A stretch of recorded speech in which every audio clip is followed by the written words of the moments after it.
उस रात पूरे गांव का एक ही बच्चा जिंदा बचा था और सबसे डरावनी बात ये थी कि वो बोल नहीं सकता था।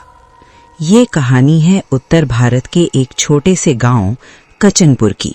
एक ऐसा गांव जहां शाम ढलते ही दरवाजों की कुंडियां लग जाती थीं और लोग बच्चों को बाहर निकलने नहीं देते थे, क्योंकि गांव के बिल्कुल बाहर पीपल के पेड़ के नीचे एक पुराना पत्थर का कुआं था। लोग उसे कहते थे चुप्पी का कुआं।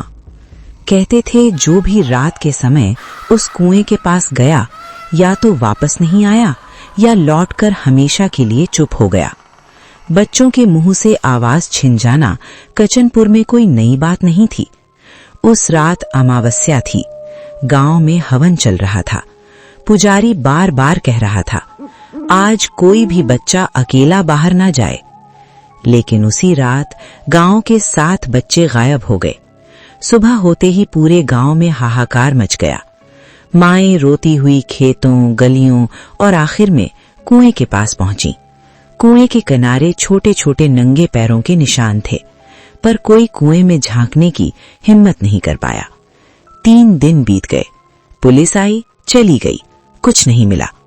और चौथे दिन सुबह 2:15 बजे कुएं से किसी के चलने की आवाज आई। कुएं के पास एक बच्चा खड़ा था। उसका नाम था अर्जुन, उम्र 6 साल। वही बच्चा जो 3 दिन पहले गायब हुआ था। उसके कपड़े गीले थे, आंखें खुली थीं, पर मुंह से एक शब्द नहीं।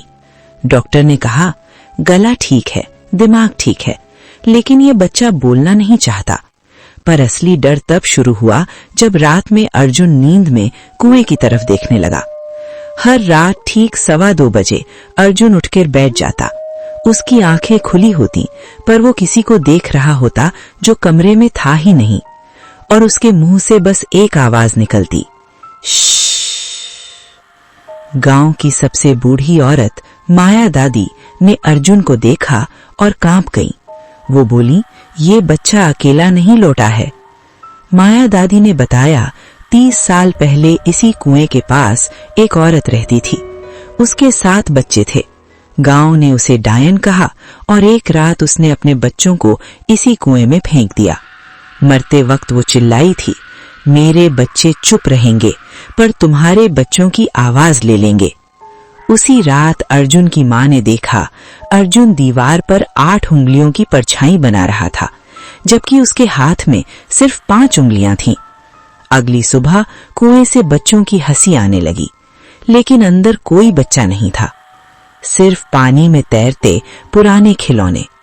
पुजारी ने कहा, आज रात अगर अर्जुन को कुएं के पास ले जाया गया तो बाकी आत्माएं मुक्त होंगी, पर एक शर्त थी, अगर अर्जुन ने मुंह खोला तो जो बोलेगा वो अर्जुन नहीं होगा।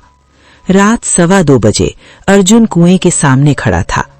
पूरा गांव पीछे खड़ा था। हवा रुक गई थी।